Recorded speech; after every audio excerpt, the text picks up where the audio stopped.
O, diba? Gikapoy ang person na nakit akong mga kamot. Oh, look at that. O, diba? Kay ang amuang balay, among putahan is nalak. For 2 hours, no, namog nilugit-lugit-lugit for 2 hours. Wag yun siya. Kuan siya ka ng, so, I think nakuan magud siya ka ng, murag siya natayan ba. So, ang double lock akong gigamit. So, karon na po namo gilak pagkabuntag. So, I thought nga okay ra siya. So, mauto siya.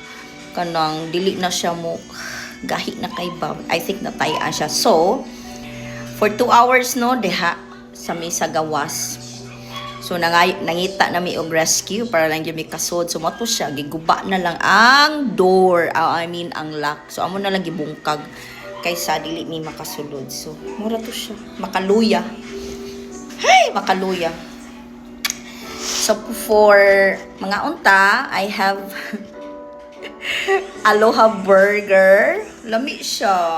From, kuha ni siya sa to LR. LR ba nga? Kanang LR nga. Mura gani siya o kanang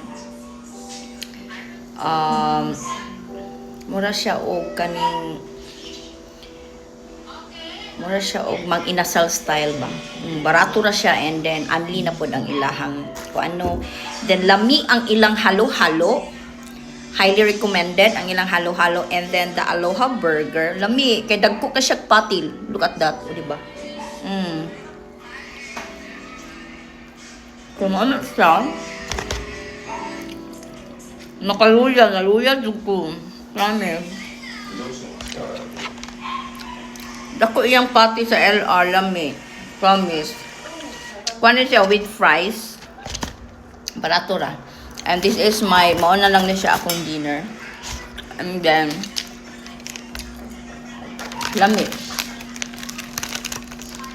Kaya mura siya o ka ng squid seafood snack.